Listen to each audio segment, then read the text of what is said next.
The town of Ashwood was a place built on sunshine and shadowed by whispers. From the outside, it was a postcard of American pastoral life: manicured lawns, white picket fences, and the quaint, perpetually charming clock tower that chimed on the hour every hour, a sound that was supposed to signify harmony. Yet for Elias Thorne, the chimes were a constant hollow reminder of his own silence, of the fact that he was an echo in a world of bustling sounds. He was a boy of 16, though his eyes held a wisdom and weariness that belonged to a man twice his age. He was tall for his years, but his frame was slight, a consequence of meager meals and a life lived on the fringes. He wore clothes that were perpetually a size too big, handed down from a kind-hearted woman at the church, who even in her charity could never quite bring herself to meet his gaze. Elias existed in Ashwood, but he was not a part of it. He was a ghost walking a well-trodden path. The prejudice was a thing of silent agreement, a communal act of forgetting. People didn't actively shout insults at him anymore. They simply didn't see him. When he walked through the town square, the lively hum of conversation would falter. A group of men laughing on a bench would suddenly fall quiet, their eyes fixed on a distant point, as if the very sight of him were a blemish on the perfect landscape. A baker known for her warm smile would ring up his single loaf of day-old bread with a face as cold and hard as the stone counter, never asking about his day, never acknowledging his existence. It was this quiet ostracism, this collective pretense that he was invisible, that was more painful than any open malice. Elias's home was a small, ramshackle cottage on the eastern edge of town, a place that leaned more towards ruin than residence. It had once belonged to his parents, but after their sudden, mysterious deaths, when Elias was just a boy, the house had fallen into disrepair, mirroring the state of his life. The roof leaked, the windows were patched with cardboard, and the only warmth came from a small, sputtering fireplace that rarely held a fire. Tonight, as the chill of autumn crept in, he sat at his small, scarred wooden table, a single flickering candle his only companion. His dinner was a lone boiled potato, its bland taste a reflection of the bland loneliness that had become his constant companion. He ate slowly, deliberately, as if prolonging the meal could somehow prolong the fleeting moment of being in the world. The silence of the house was so profound, so absolute, that the sound of his own chewing felt like a betrayal. From his vantage point, the omniscient narrator could see into the very heart of Ashwood, into the gilded cages of its wealthiest inhabitants. Up on the hill, in a sprawling mansion of stone and glass, lived the Blackwood family. Mayor Jonathan Blackwood, a man with a booming laugh and an ever-present sheen of sweat on his brow, sat in his study, a glass of scotch in his hand, looking at a portrait of Elias's father, Arthur Thorne. The portrait, a grainy photograph, was tucked away in a locked drawer. Years ago, Arthur had been the town's golden boy, an inventor with a mind as sharp as a diamond, and ideas that promised to revolutionize the old mill that was Ashwood's lifeblood. The Blackwoods, who owned the mill, saw Arthur not as a colleague, but as a threat. They had secretly sabotaged his workshop, a terrible accident that had claimed the lives of both Arthur and his wife. To cover their tracks and destroy his legacy, they had spread vicious, baseless rumors about Arthur's incompetence and reckless behavior, painting him as a dangerous fool. The town, easily swayed by the power and wealth of the Blackwoods, had believed the lies, and the children, including Marcus Blackwood, had inherited this disdain for the orphan son. Elias, oblivious to the true reason for his family's fate, felt the weight of their absence like a physical burden.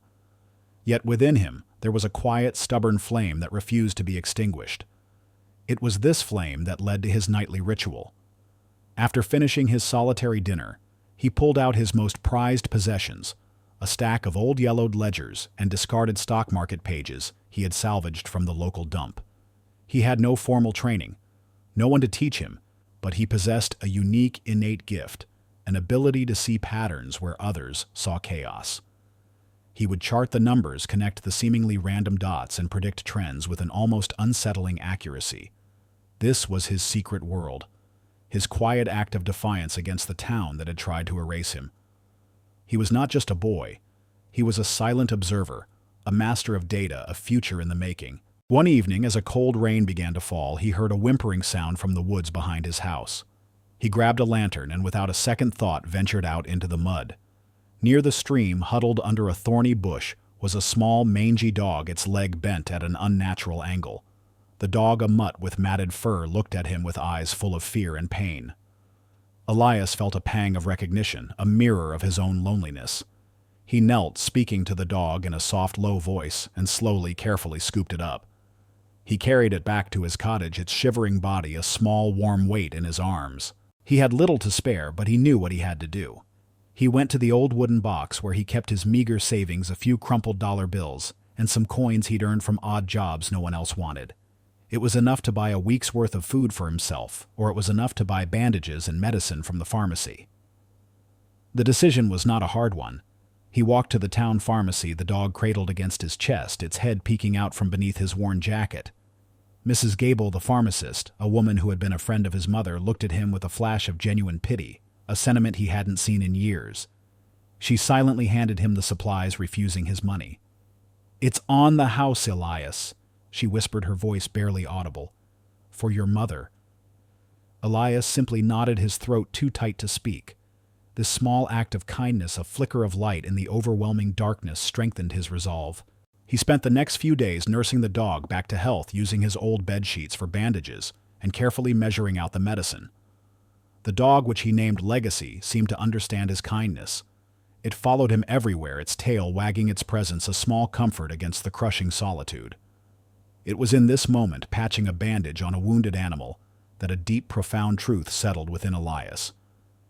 He was not a monster, as the town had made him out to be. He was a boy with a capacity for love and care, a capacity that had been starved for too long. He realized that the town's opinion of him mattered little. What mattered was his own character, the man he knew he was, and the man he was determined to become. The air in Ashwood always carried a certain crispness. In early autumn, a hint of wood smoke and decaying leaves that most people found comforting. But for Elias, it was merely another sensory detail in a world that had taught him to feel nothing but cold. Today, that chill was sharper than usual, not just from the weather, but from the knot of dread forming in his stomach. It was his 18th birthday, a milestone for any other young man. But for Elias, it was simply the day he officially became a man. The town could continue to ignore, no longer a child to be pitied, but an adult to be shunned.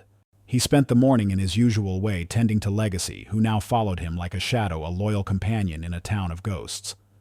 The dog's leg had healed, and its matted fur, after many patient washings, had revealed a coat of deep, rich copper. Legacy's unconditional affection was a balm on Elias's soul, a small, vibrant pocket of warmth in an otherwise desolate existence. Later, he ventured into town for supplies. He needed to pick up some more thread for the mending he did for a pittance, a task he was paid for only because no one else was willing to do it. As he walked down Main Street, a familiar group of figures came into view. Marcus Blackwood, the mayor's son, flanked by his usual sycophants. Marcus was a caricature of inherited privilege, broad-shouldered with a sneer that seemed permanently etched on his face, his clothes immaculate and his hair perfectly coiffed. He moved with a sense of ownership, as if the very pavement beneath his feet belonged to him. "Well, look what we have here." Marcus's voice boomed, its tone dripping with false bonhomie. He was in the middle of telling a story, and the other boys laughed on cue, a pack of hounds eager for a scent. The birthday boy himself. Elias stopped, his hands clenching at his sides. He knew this game. He knew it well. It was the same ritual of humiliation that had been happening for as long as he could remember. He said nothing, simply trying to sidestep the group, his eyes fixed on the ground. "No thank you for our well wishes," Marcus taunted, blocking his path. "You'd think a boy who has nothing would be grateful for the attention." A crowd began to gather, not out of concern, but out of a morbid curiosity. Shopkeepers peered from their windows, and a few women hushed their children, their eyes darting between Elias and Marcus. The silence that had always surrounded Elias now felt heavy, expectant, a stage set for his public disgrace. Marcus, enjoying the spotlight, gestured to his friends. One of them, a lanky boy named Todd, ran to a nearby alley and returned with a rusty bucket. Elias's stomach churned. He knew what was coming. It was a cruel, pathetic act they had perfected over the years, a way of marking their territory and reinforcing the town's unspoken hierarchy. "A little something to mark your big day, Thorn." Marcus sneered, grabbing the bucket from Todd. "A little gift from your friends." With a grotesque flourish, Marcus emptied the bucket over Elias's head. The contents, a foul-smelling concoction of kitchen scraps, coffee grounds, and who knew what else, splashed down, soaking his thin clothes and plastering his hair to his face. The smell was horrendous, a putrid insult that felt like a physical assault. The crowd tittered nervously, a few of them laughing their complicity, a palpable, sickening thing. Elias stood frozen, the filth dripping from his nose and chin. The humiliation was a familiar fire, but this time it was different. It wasn't just shame. It was a burning, white-hot rage that surged through him. A rage not just at Marcus, but at the entire town, at the collective apathy and cruelty that had defined his life. He looked up, his eyes meeting Marcus's, and for the first time Marcus saw not the meek, silent boy he was used to tormenting, but something else entirely, a depth of fury that made him take a half-step back. The rage was a new and terrifying thing, but it was also a spark. As he stood there, soaked in the town's refuse, a realization washed over him. He couldn't stay. He couldn't continue to be this ghost, this punching bag for the town's cruelty. This wasn't just a birthday prank, it was a line in the sand. He had reached his limit. This was the point of no return. The internal struggle was a tempest. A part of him, the boy who had spent his life seeking a quiet corner to hide in, recoiled in fear. He had no money, no connections, no one to help him. But another part, a fierce, newly awakened part, spoke louder. This event, this terrible act of public humiliation, wasn't just an attack on him. It was an attack on his parents' memory, on the legacy of a man they had unjustly slandered. The Blackwoods, in their cruelty, had awoken a dormant instinct in Elias, a primal need for justice, for vindication. He knew he couldn't fight them with his fists. That was their game. But he had his own. He had his notebooks, his patterns, his uncanny ability to see the future in the numbers. This wasn't just about survival anymore. It was about purpose. He would use his hidden talent not just to escape, but to build something so undeniable, so powerful, that it would be an echo of his parents' memory, a testament to their unblemished names. As the crowd slowly dispersed, leaving him alone in the center of the square, he looked up at the Blackwood mansion on the hill. It was a fortress of stone and lies, a beacon of the power and corruption that had ruined his family. The sight of its grand, imposing structure, a stark contrast to his own dilapidated shack, solidified his resolve. The despair was still there, a heavy blanket, but now a thread of steel ran through it. He would leave. He would find a way to use his mind, his unique gift, to build a future far away from this place. And one day he would return, not for revenge, but for reckoning.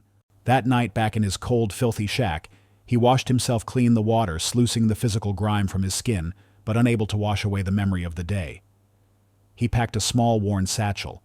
Inside he placed a few meager belongings, a spare set of clothes, a loaf of the day-old bread, and most importantly, his precious notebooks. He looked around the small cottage, once his home, now a tomb of a life he had to leave behind. Legacy, sensing his master's distress, nudged his hand with its wet nose. Elias knelt down, hugging the dog tightly. "We're leaving, boy," he whispered, his voice thick with emotion. "We're going to find a new life." Under the pale moonlight, with Legacy trotting faithfully by his side, Elias Thorne walked out of Ashwood, leaving behind the only life he had ever known. He didn't look back. The quiet, observant orphan boy was gone. In his place was a young man with a fierce purpose, a brilliant mind, and a long, hard road ahead. His journey had just begun. The city was a beast of a different color. Where Ashwood was a quiet, suffocating prison, the city was a roaring, indifferent jungle. Elias and Legacy arrived exhausted, their meager provisions gone, their clothes stained with dust and travel. The cacophony of car horns, the dizzying height of skyscrapers, and the relentless stream of people, all moving with a purpose he couldn't grasp, was overwhelming. Here, no one stared, no one turned away. They simply didn't notice. For the first time in his life, Elias felt the sweet, strange relief of being truly invisible. He found a tiny rundown room in a boarding house, the kind of place that smelled of stale cigarettes and forgotten lives. The landlord, a weary old woman with a perpetually tired face, took his last few dollars without a word. He and Legacy shared the cramped space, their combined presence barely filling the room. He ate instant noodles from a hot plate he bought with a few more pennies, and Legacy got a small bowl of whatever he could scrounge up. The city demanded everything, but it also offered a kind of brutal honesty that Elias, in his new state of mind, found almost comforting. His first stroke of luck came in the form of a small, struggling data analytics firm called Apex Dynamics. He saw a help-wanted sign in the window for a data entry clerk, a job that required little more than fast fingers and a tolerance for monotony. Elias walked in his worn clothes and quiet demeanor, making him an unlikely candidate. He was interviewed by a woman named Eleanor Vance. She was in her late 40s, her silver hair pulled back in a severe bun, and her eyes, though kind, held a sharpness that spoke of years spent navigating a tough industry. She saw his desperation, but also something else in his quiet, intense gaze, a fierce intelligence struggling to get out. She gave him the job, a simple act that would in time alter the course of both their lives. Elias was a tireless worker. He spent his days in a cubicle, his fingers flying across the keyboard, entering endless rows of numbers. But his nights were a different story. The city's library became his second home. He used his data entry job to get a basic understanding of modern technology and business practices, but he devoured every book he could find on finance, economics, and market trends. He continued his ritual, applying his innate ability to see patterns to the city's vast, swirling sea of information. He would stay up late, legacy sleeping at his feet, meticulously charting, predicting, and analyzing. The numbers, once his escape, were now his blueprint for a new life. One frigid Tuesday morning, the office was abuzz with a nervous energy. The company was on the brink of disaster. They had a major contract with a huge tech firm, but a fundamental flaw in their market projection had gone unnoticed, and a massive investment was about to be a catastrophic failure. The CEO, a sharp-suited man who had been the face of the company's success, was now a pale, trembling figure, looking at the spreadsheet of a potential financial abyss. Eleanor, who was the company's lead analyst, was poring over the data, her face a mask of frustration. She had been at it all night, but the error, a complex layered miscalculation, eluded her. She was about to tell the CEO that there was no way to salvage the project when she noticed Elias's desk a few feet away, working quietly. He was supposed to be doing data entry, but she saw him glancing at the screen, his gaze intense, his fingers tapping an imaginary keyboard on his desk. "What is it, Elias?" she asked, her voice a mixture of exhaustion and irritation. He looked up, startled, his face flushing. "Nothing, ma'am. I'm sorry. No." "What is it?" she insisted, seeing something in his eyes. "You were looking at the data. Do you see something?" He hesitated. He had promised himself he would keep his ability a secret, to never reveal the unique way his mind worked. He was a ghost, and ghosts didn't have special talents. But the desperation in Eleanor's eyes was genuine. She was a good person, the only one who had given him a chance. He couldn't let her and the company, a place that had become his only anchor, go down. "I think I see a pattern," he said, his voice barely above a whisper. "A divergence in the projected growth models. The numbers, they don't account for the new government regulations coming in a year from now. It will trigger a slow but steady decline, not the explosive growth they predicted."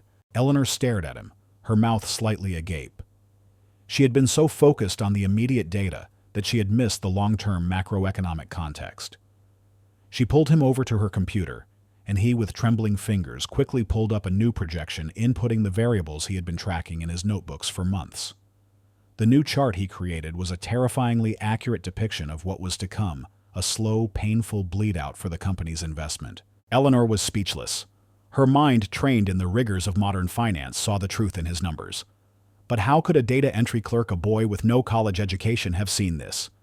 He hadn't just used the data. He had seen the story behind it, the intricate web of cause and effect that others had missed. She immediately took his findings to the CEO.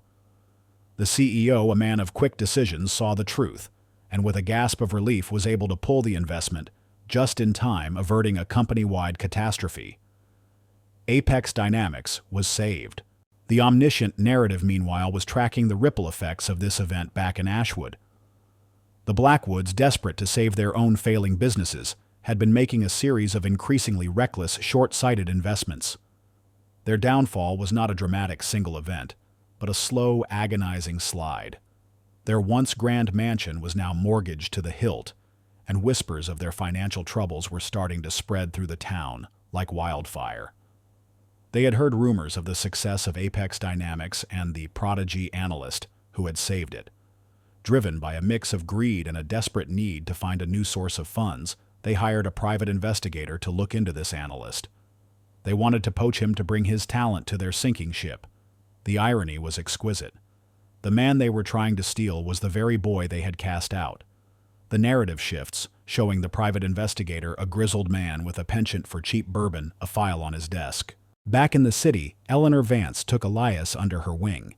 She gave him a new, better-paying job as her assistant and began to mentor him, not just in business, but in life. She saw his brilliance, yes, but she also saw his kindness, his quiet dignity, and the profound sadness that lay beneath the surface. He in turn found a guide, a friend, a person who believed in him without question. He had found his first true ally, the person who would help him navigate the next most crucial steps of his journey. His talent had been revealed not in a blaze of glory, but in a quiet, desperate moment, witnessed by the one person who would truly appreciate its value. The game had changed. Elias was no longer a ghost. He was a force to be reckoned with, and the past he had left behind was about to find him whether he was ready for it or not. The years that followed were a whirlwind of focused ambition and quiet triumph. Under Eleanor Vance's tutelage, Elias Thorne blossomed. His innate talent for pattern recognition, once a solitary habit in a cold, silent room, was now honed into a formidable skill. He didn't just see numbers. He saw the stories they told, the rise and fall of companies, the hidden fears of a volatile market, the invisible threads that connected seemingly disparate events. He and Eleanor, a dynamic duo of seasoned experience and raw genius, built a reputation for turning failing enterprises into gold mines. Elias, now a man in his late 20s, was a force to be reckoned with, his name whispered in the hallowed halls of finance. He was still quiet, still observant, but the meek boy had been replaced by a man of unshakable confidence, his clothes no longer hand-me-downs, but meticulously tailored suits. The whispers of his genius eventually reached the hallowed and now desperate halls of the Blackwood family. The family's financial woes had intensified a slow public unraveling that was a source of great shame. Their once grand mansion was a hollow shell, its polished floors hiding the frantic desperation that now defined their lives. Marcus Blackwood, no longer the arrogant bully of his youth, but a man riddled with debt and a perpetual scowl, had taken over the family business. He was a man of inherited arrogance, not inherited talent, and his decisions had only accelerated their downfall. The private investigator they had hired years ago, now a regular fixture in their increasingly tense meetings, presented a file to Marcus. "I found him," he said, his voice flat. "The analyst, the one saving all these companies. He's the real deal."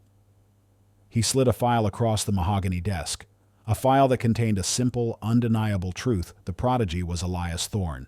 Marcus stared at the photo, a flash of recognition followed by a wave of furious disbelief. The pathetic orphan boy, the one he had doused with garbage on his 18th birthday. The rage was a bitter cocktail of humiliation and panic. "It can't be," he spat, but the evidence was irrefutable. His father, the former mayor, now a shell of a man, stared at the file with a dawning horror. The boy they had broken, the legacy they had tried to erase, had become the very thing they needed to survive. The omniscient narrator could see the wheels turning in Marcus's mind. He saw a path to salvation, a twisted, cruel plan that would allow him to steal Elias's genius, and in his mind regain the power they had lost. Meanwhile, Elias had been working on a project that felt personal. He had been quietly acquiring old industrial properties, pieces of forgotten history that he saw as blueprints for a new kind of future. One of his targets was the old Ashwood Mill, the very heart of the town, the place where his father had worked, and where the Blackwoods' power had been forged. The mill was the Blackwoods' last and most valuable asset. They were trying to sell it to a major corporate conglomerate for a pittance to clear their debts. Elias, through a series of anonymous shell companies, had outbid them. The mill was now his. The news hit Ashwood like a thunderclap. The old mill, a symbol of the town's slow decay, had a new owner. The town council called for a public meeting, a grand assembly, to introduce the new owner and his plans. The meeting was set to take place on a Friday night in the very town hall where Elias had been publicly ridiculed. This was the gauntlet. This was the symbolic arena where he would face his past. Elias returned to Ashwood, not as the poor orphan boy, but as the quiet giant of finance. He arrived in a sleek black sedan Legacy, now a healthy, well-fed dog by his side. The town, with its familiar streets and silent judgments, felt both foreign and hauntingly familiar. He stayed in a small hotel, avoiding contact, preparing for the inevitable confrontation. On the night of the meeting, the town hall was packed. The air was thick with a nervous electric energy. The townspeople were there, a sea of familiar faces, the baker, the pharmacist, the people who had watched him suffer in silence. And in the front row, a fortress of defiance, were the Blackwoods. Marcus, his face a mask of feigned confidence, flanked by his father and a lawyer. The mayor, a new younger man who had only recently taken office, introduced Elias. "Ladies and gentlemen," he said, his voice booming, "please welcome the new owner of the Ashwood Mill, Mr. Elias Thorne." Elias walked onto the stage, his presence commanding, his expression unreadable. He stood at the podium facing the crowd, and for a fleeting moment he was 16 again, standing in the town square covered in filth. But the past was a ghost, and the man he was now was a force of nature. Before Elias could even speak, Marcus stood up, his face red with fury and a well-practiced sense of indignation.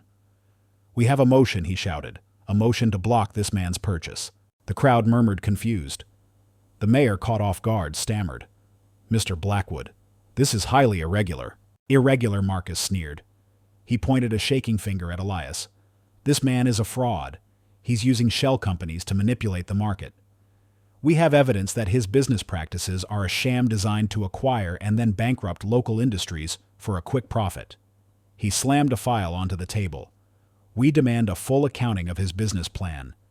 If he cannot prove in this very room that his plan is legal, transparent, and profitable within 1 hour, the mill will revert back to our ownership, and we will sell it to a respectable company." The gambit was audacious, a desperate play to save their fortune and publicly humiliate Elias once again. The townspeople, forever loyal to the familiar name of Blackwood, began to murmur in agreement. The seeds of doubt had been planted. Elias was alone. Eleanor, in a business meeting in another state, had no idea what was happening. The mayor, intimidated by the Blackwoods' power, reluctantly agreed to the time limit. Elias stood at the podium, a single man against a town of history and prejudice. The clock on the wall, the same clock that had chimed in the town square, began to tick. The air was thick with tension, every eye on him. This was the ultimate test.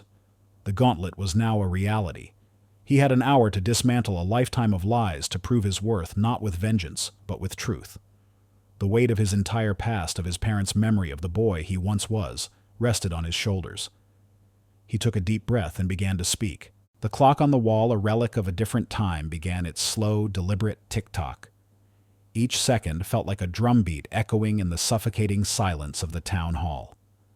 Elias Thorne stood at the podium, a solitary figure under the harsh glare of the stage lights, a man alone against the weight of an entire town's prejudice. Marcus Blackwood, emboldened by the crowd's nervous energy, was practically preening in the front row, a wolf convinced he had cornered his prey. Elias did not react to the taunts, to the accusations. He simply took a slow, deep breath, his gaze sweeping across the faces in the crowd. He saw the baker, Mrs. Gable, a flicker of concern in her eyes. He saw Mr. Henderson from the hardware store, his face etched with skepticism. And he saw Marcus, a sneer on his lips, a picture of arrogant triumph. This wasn't just about a business deal anymore. This was a trial, a public reckoning for the sins of the past. "I have no desire to waste your time." Elias began, his voice calm, clear, and resonating with a quiet authority that surprised everyone. "The Blackwood family has accused me of fraud. They've suggested my plan is to gut this town for profit. They've presented a case based on assumptions and half-truths. But I will not stand here and simply refute their claims. I will show you the truth." He signaled to an assistant, who quickly brought up a large digital display behind him. The screen came to life, not with flashy graphics, but with raw data. He began to speak his words, painting a picture of numbers and projections that only he in his youth could have fully comprehended. He meticulously laid out his business plan for the mill, not as a ruthless corporate takeover, but as a total revitalization. He showed them projections for green energy solutions, for new high-tech manufacturing processes that would create sustainable jobs. He showed them the exact transparent numbers on how the mill would thrive, and how the town with its new self-sustaining economy would flourish. As he spoke, he could see the skepticism on the faces in the crowd slowly begin to shift. The numbers were irrefutable. His logic was airtight. He wasn't just a businessman, he was an architect of a better future, and he was offering it to them, the very people who had once treated him with such contempt. But Marcus was not one to be silenced. "This is all just smoke and mirrors," he bellowed, jumping to his feet. "He's a genius with numbers, a charlatan who can make anything look good on paper. But what about his history? What about his past?" The crowd, their doubts reignited, began to murmur again. The mayor, sweating, looked at Elias. The clock ticked on. It was the moment of truth. Elias took another deep breath, and his gaze locked with Marcus's. This was the moment the omniscient narrator had been building to the slow, agonizing reveal. "My past," Elias said, his voice dropping to a low, intense whisper that commanded the entire room's attention. "Let's talk about my past. Let's talk about my parents." He brought up a new screen on the display. It was a forensic analysis, a detailed breakdown of a 20-year-old event. He hadn't just returned to buy the mill. He had returned to unearth the truth. With each calm, devastating sentence, he laid out the evidence. He showed them the Blackwood's secret ledgers found in the old mill archives that detailed their financial sabotage of his father's workshop. He showed them the old faded photographs of the original workshop, showing the specific doctored parts that had led to the fatal accident. He revealed the hidden transactions and the hush money paid to witnesses. The full sordid story of their betrayal and his parents' murder unfolded on the screen, a chilling, inescapable truth. The room was silent. A gasp, a single sharp intake of breath was all that could be heard. Marcus stood frozen, his face a mask of shock and terror. His father, the former mayor, had slumped into his chair, his hands covering his face in a gesture of profound shame and defeat. The entire foundation of their power and their name, built on a lie, was crumbling before their very eyes. But Marcus, in a final desperate act of defiance, lunged at Elias, a look of pure, unadulterated fury on his face. "You're lying," he screamed. "You're making it all up." The mayor and the lawyer grabbed him, trying to hold him back. The entire room erupted into chaos. For a single terrifying moment, it seemed like the truth was not enough. It seemed like the violence of the Blackwoods would win, that the past would repeat itself, and that all of Elias's work would be in vain. The mayor was about to call for order to shut the whole thing down. But then Elias pulled out a small sealed envelope from his jacket pocket. And for those who still require proof, he said, his voice cutting through the noise like a knife. A confession from a former Blackwood employee who they betrayed and left to rot after the fact. "He came to me seeking a conscience clean of the lies he was forced to help spread." He opened the envelope and handed a notarized document to the mayor, who with trembling hands read the words. The confession detailed the Blackwoods' plans, their sabotage, their manipulation. It was the final, unshakable nail in their coffin. The room, which had been a whirlwind of shouting and chaos, fell into a stunned silence. The townspeople who had once scorned Elias now looked at him with a mix of awe, shock, and a profound collective shame. The reality of what they had done, of the lies they had believed, and the boy they had ruined, was overwhelming. A young woman who had been a child at the time started to cry, her sobs a raw, emotional punctuation to the silence. And then it happened. A man in the back, Mr. Henderson from the hardware store, who had been one of the most vocal doubters, slowly, deliberately began to clap. The sound was a single, hesitant ripple, but then it was joined by another, and another. Soon the entire hall erupted into a thunderous standing ovation. The applause wasn't just for his business plan. It was for his courage. It was for his truth. It was the sound of a community finally facing its own demons and acknowledging a hero. Elias, the orphan boy, stood on that stage not as a victim, but as a victor. He had not sought revenge, but vindication, and in that moment he had received it 1,000-fold. The clock on the wall kept ticking, but now it felt like the beginning of a new time, a time of honesty, of healing, and of justice for Ashwood. The standing ovation eventually subsided, leaving a charged, emotional silence in its wake. Elias stood at the podium, no longer an object of pity or scorn, but a focal point of admiration and, for many, profound shame. The truth, once buried under years of lies, had finally surfaced, and the town of Ashwood would never be the same. The mayor, a young man who had just inherited a town filled with ghosts, looked at the Blackwoods with a mix of fury and disgust. The town council, stunned into action, immediately called the local police to begin a full investigation into the evidence Elias had presented. The fall of the Blackwoods was as swift and brutal as their rise. Marcus, his face now a roadmap of fear and defeat, was taken into custody for questioning his desperate final act, a spectacular self-destructive failure. His father, the disgraced former mayor, was left to face the public alone, his once imposing presence reduced to a pathetic figure huddled in a chair. The evidence Elias had meticulously gathered was not just a means of winning a business deal. It was a dossier of their crimes, a mountain of proof that would ensure they lost not only their fortune, but their freedom. They were no longer the powerful family on the hill.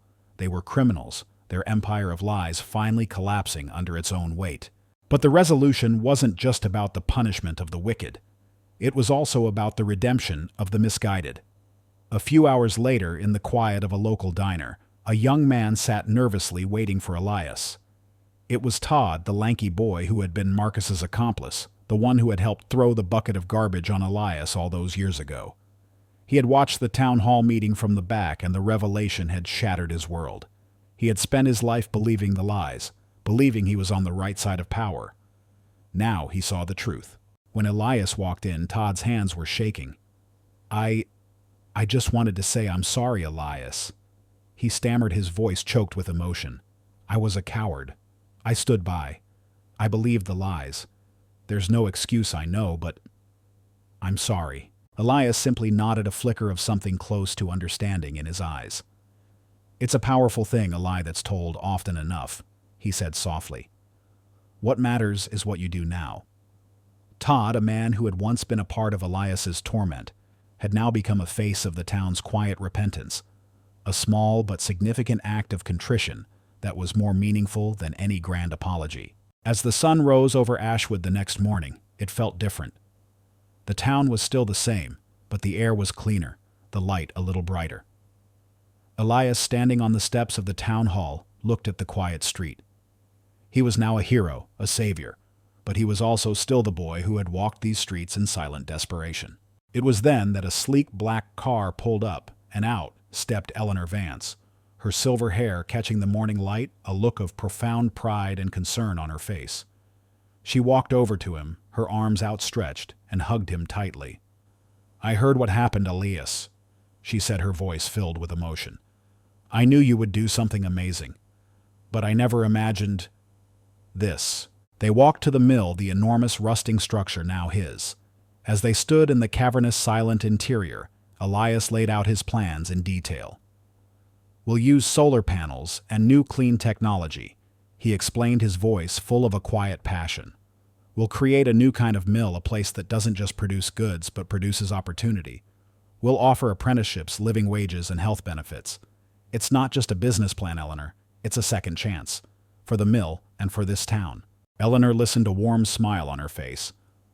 You've built more than a company, Elias, she said, her voice soft. You've built a legacy. And you've done it with a kind of grace that I've rarely seen. Elias looked at her, then back at the silent mill. It was never about the money, he said, the words echoing in the vast space. It was about proving that a boy without a name could still leave one behind.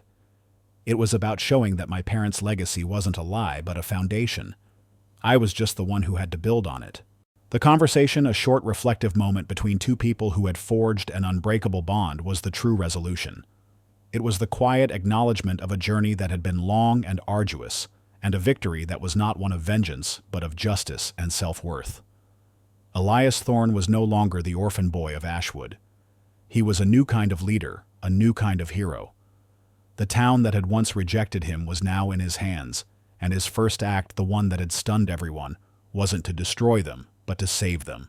1 year later, the town of Ashwood was no longer an echo of the past, but a symphony of the future. The old mill, once a symbol of industrial decay and a monument to the Blackwood's corruption, was now a gleaming testament to innovation. Its smokestacks, once belching thick plumes of black smoke, were now silent, replaced by an intricate lattice of solar panels that shimmered in the sun, a beacon of clean energy. The inside of the mill, once a dusty, chaotic mess of antiquated machinery, was now a state-of-the-art facility, humming with the quiet efficiency of robotics and the focused energy of a new generation of workers. Elias Thorne, no longer just a name whispered in the financial world, was now the shepherd of his hometown. He had transformed the mill into a business incubator, a hub of sustainable technology and local craftsmanship. The jobs he created weren't just a means to an end. They were a pathway to a better life. The town square, once a place of silent judgment, was now a bustling marketplace of new businesses. a bakery that sold artisanal bread baked with solar power, a small cafe where farmers and tech innovators exchanged ideas over coffee, a vibrant community where the old guard and the new blood mingled without animosity. But Elias's vision extended far beyond commerce. The dilapidated orphan home, a place that had once been a source of profound loneliness for him, had been completely renovated and expanded. He had named it the Thorn Foundation Community Center, a place where young people from disadvantaged backgrounds could receive scholarships, mentorship, and a second chance. He was no longer the boy sitting in a cold room charting patterns in old ledgers.